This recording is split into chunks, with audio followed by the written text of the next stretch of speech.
Hello, and welcome to the next session on safe, secure, agentic AI, how to deploy, mitigate risks, identify what they are, and mitigate them. My name is Pamela Gupta, and I have given a couple of sessions already on safe, secure, trustworthy AI agents. I'd like to get started with setting the context for what we're going to be covering. I'm going to check one. If somebody can just confirm that you can see my slides and can see me, that would be great.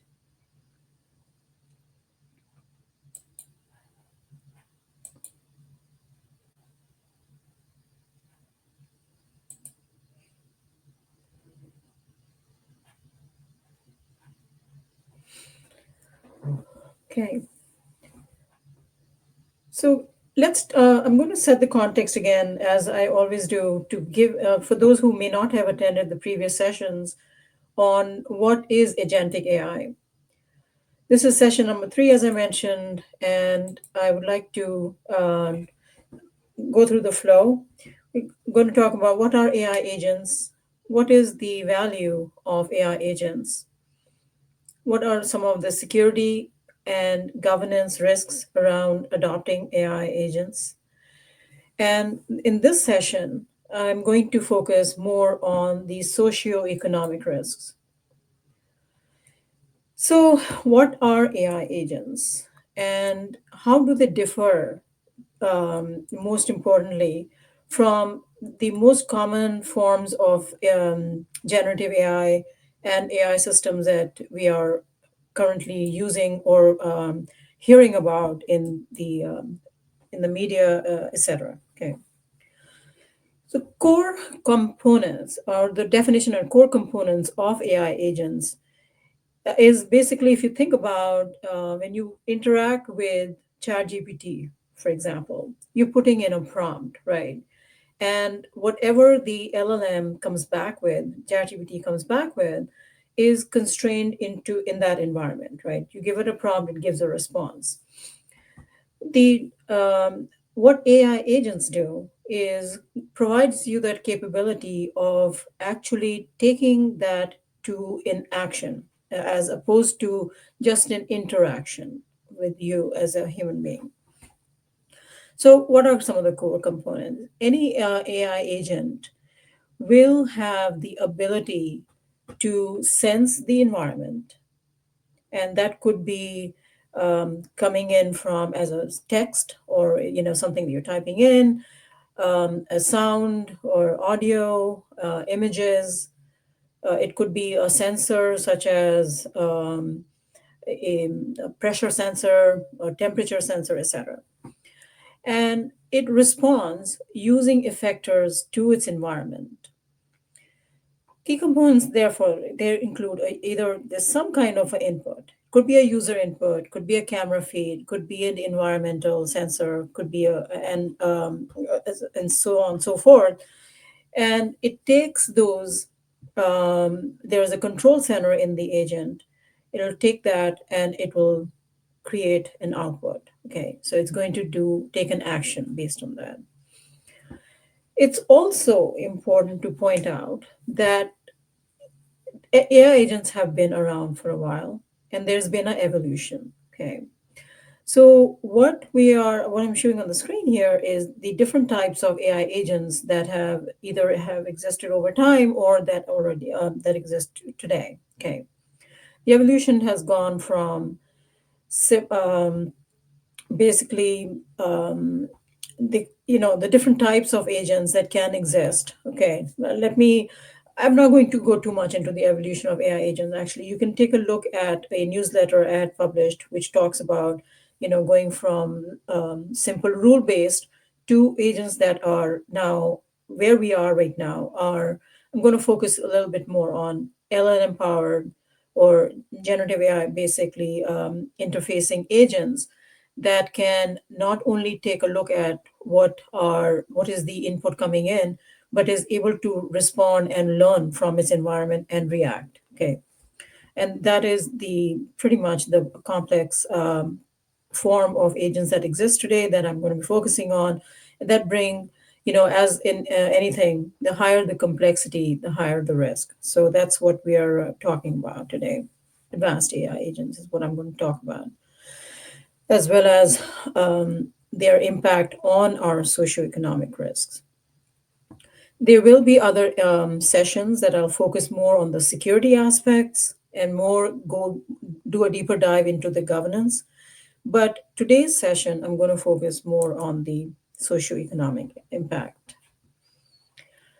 Um, let's continue with, I, I'm going to go quickly through this part of it. And I also talked about how agents are interacting with the environment, and will not spend too much time on this, but you can look at previous sessions to see what is the interaction between the input and how, the memory and the control center of an agent comes in to effect, and how that can bring different risks, such as security risks, such as privacy risks. And I'll spend more time on that in a different next session, actually, on security.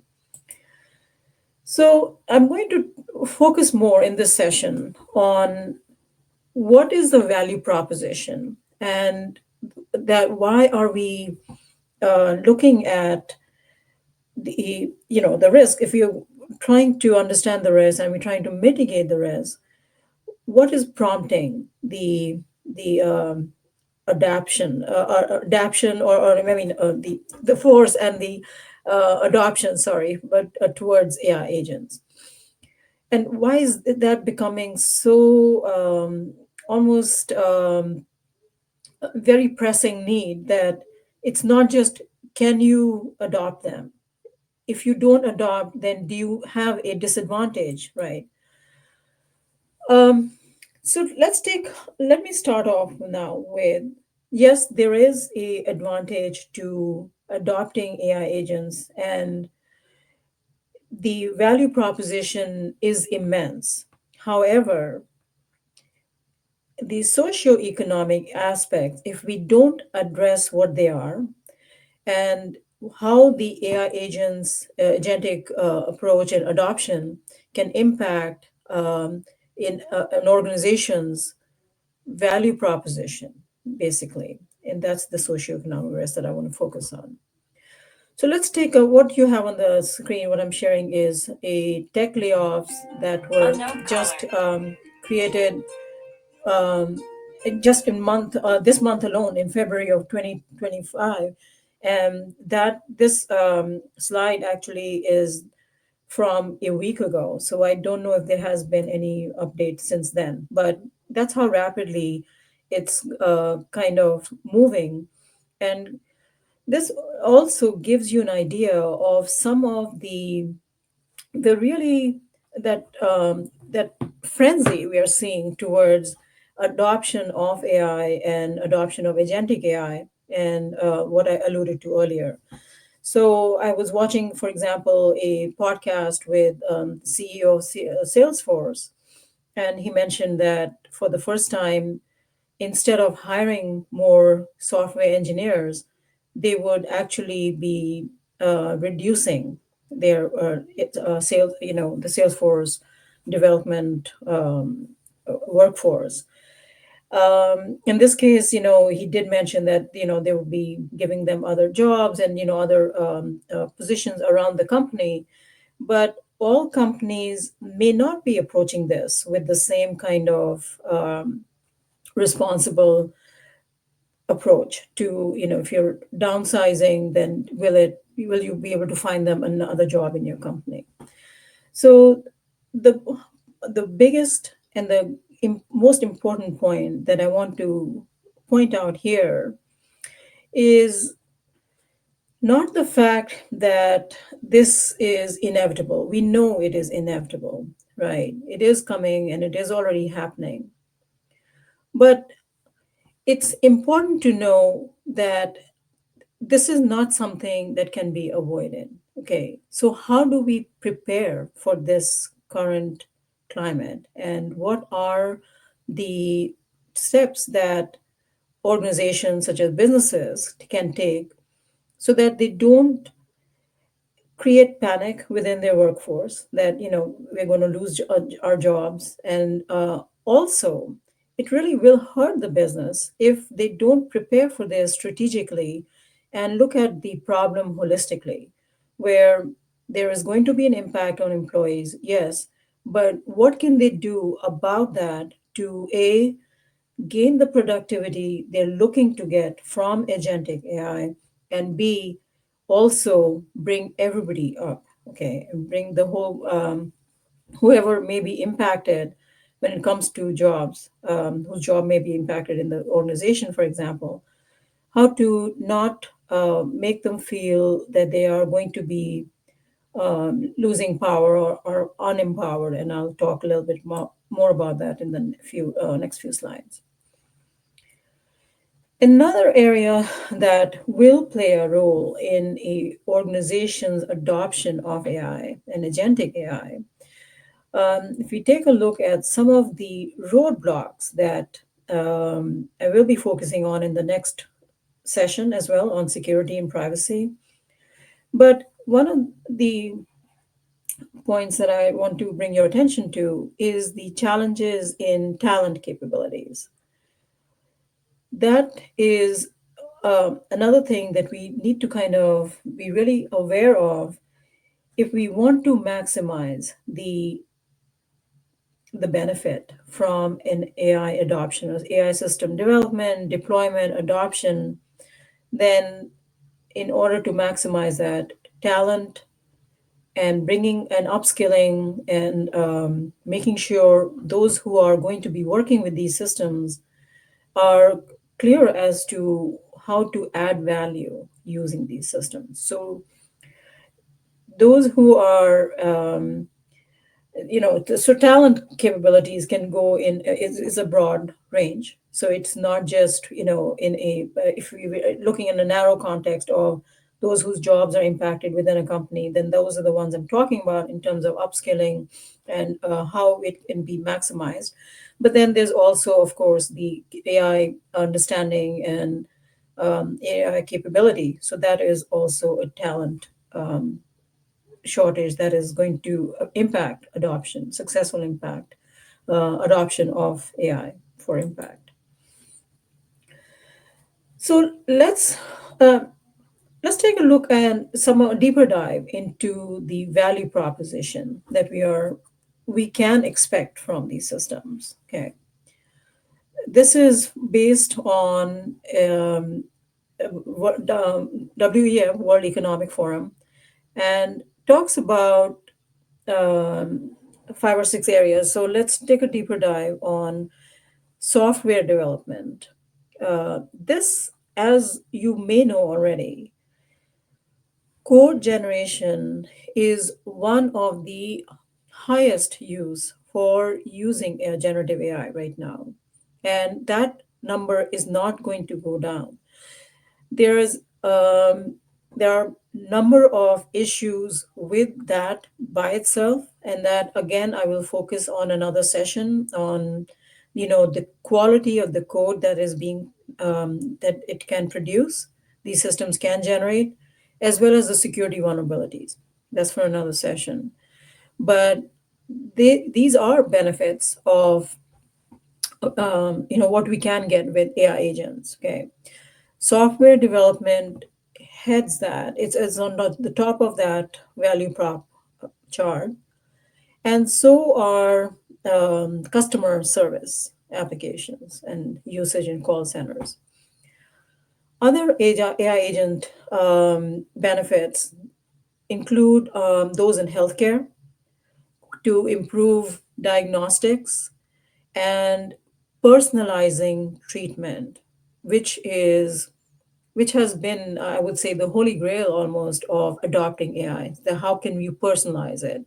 So it's not a one size fit all solution when it comes to healthcare, because everybody's is different, and sometimes if you when you go to a doctor, for example, you really pray for that, right? That you it's your problems are unique to you, and how can you get the right analysis and the diagnosis and the treatment which is personalized. So this is a very powerful driver for healthcare, is that AI personalization, and that is achievable through those AI agentic approaches. And again, kind of talks about that value proposition, right? Why is there a such a interest on a business side to adopt agentic AI?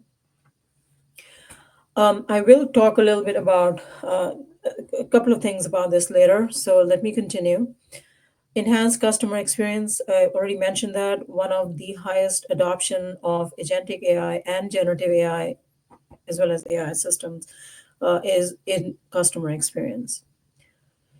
So, just taking a look at AI agent based chatbots, for example, or virtual assistants, we've had them for a long time, but the failing for how they don't perform at a level that they could perform and that we are used to when we interact with human beings, for example, is the fact that the newest version of agentic AI agents, they can actually not just have a rule-based encoding that if somebody asks for this, you say this. Okay, these agents can actually build upon different chat sessions, different interactions with that customer so that there is continuity.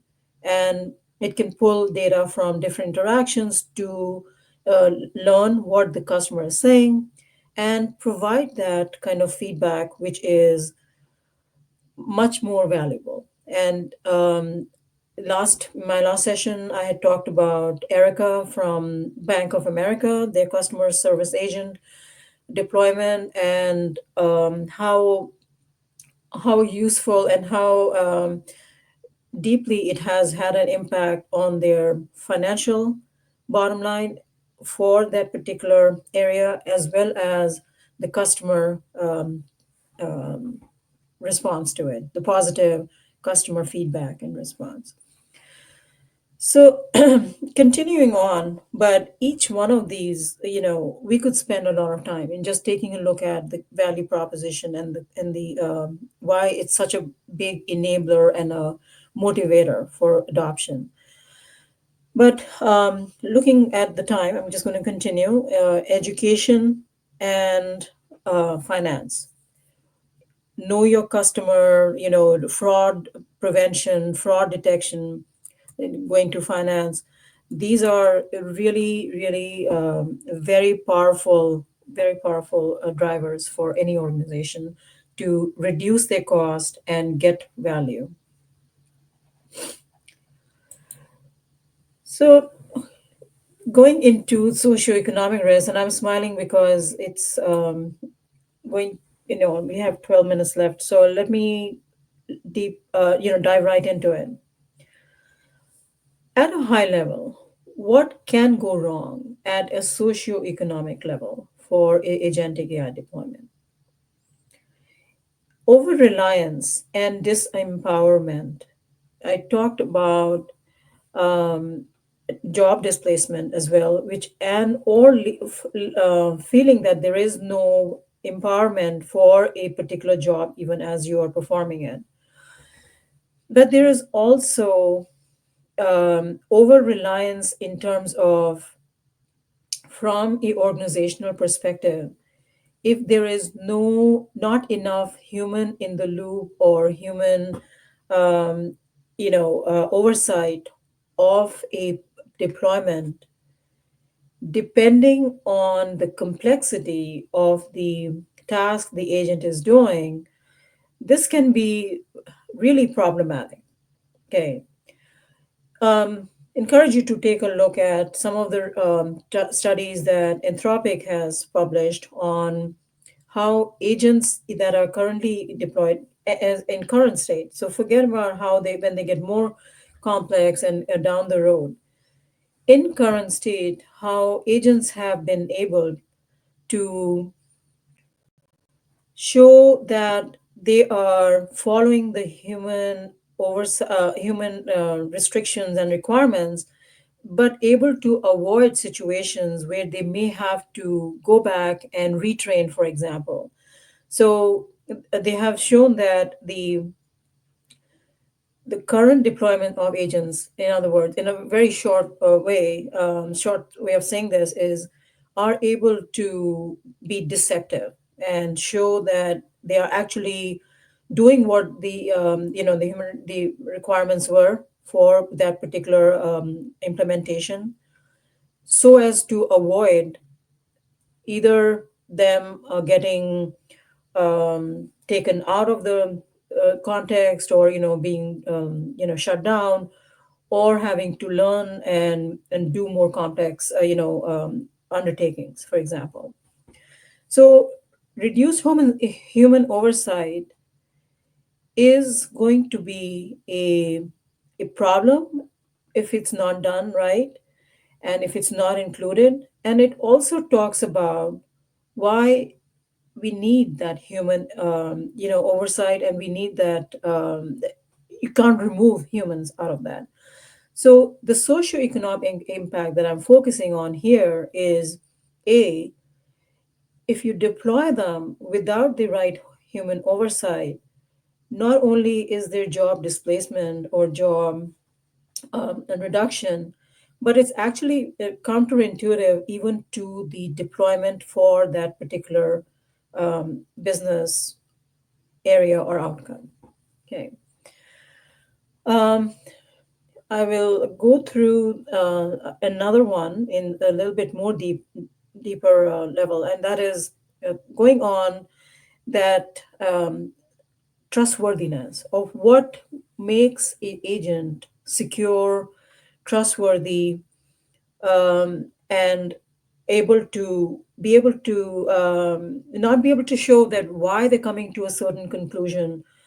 Again, the more complex and process that they are put into, the higher the repercussions if there is no explainability, for example, of why they are taking certain actions. Okay. So these are things that are just going top down. Over reliance and disempowerment can lead to resistance to adoption. If we don't trust the agents, then it's going to a nullify the effect and impact of deploying them, and b, long term, it's going to be a wasted effort if you already created, invested the resources to create an agent, and but it's not going to perform or yield the results that you're looking for. Employment disruption, I talked about that in depth, and also something that we need to focus a lot more on. And last but not least is financial costs. We do have to be really, really certain that security and the governance and risk management around AI agents is established holistically and proactively at the beginning of the engagement. Okay. So the solutions I'm going to cover next, and then I'm going to hopefully have a few minutes for questions. And you can always reach out to us for further discussions. So the two biggest um, solutions right now that we can plan for when we are looking at an agentic AI rollout and generative AI adoption is to ensure that those who are in the company, for example, that who are going to be using the AI agents and generative AI, to really get the value and the benefit, know what is the capability that is being brought in through these agents and through the generative AI systems. But most importantly, what is the best way to maximize the value from that by creating that upskilling, or helping the employees understand what is their role, what is the role the agents can play. And that kind of leads me to the next point, which is on job morphing. And the example I gave earlier, for example, in healthcare, if you're doing diagnostics, let's think about a radiologist, for example.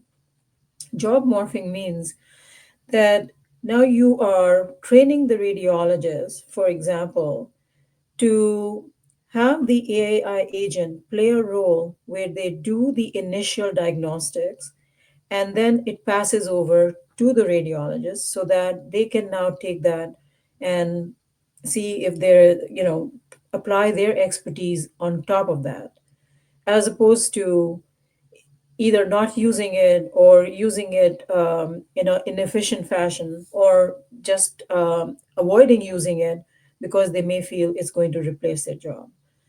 So that's an example of learning to use these systems for maximum benefit for the business and for the intended outcomes. And that's the part I really wanted to kind of focus on. So let me pause and see if there are any questions. Next time I will be talking about, in next few sessions, I will be talking about security risks, on the ethical risks, and then last session in this series, I will be focusing on creating a blueprint for transforming with trusted agentic AI. Thank you. Um, last, final takeaway, if there's one thing that I want to point out, is there is massive value in these systems. What we can anticipate, what we can see, what we can even see playing out right now. But in order to really go at and get the value and the intended outcomes, we really have to take a very holistic approach and not a myopic view of let's deploy this and we'll lead to this much 10x productivity. Not it will not have That will not happen at the cost of trustworthiness of these systems, as well as trust in these systems of those adopting it within the company.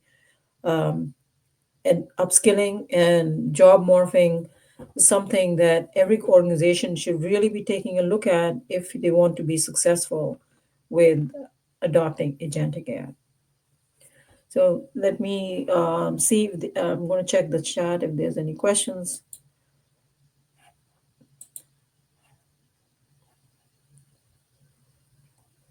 Um, do you think there's a question here on, do you think current governance models are equipped to handle these challenges?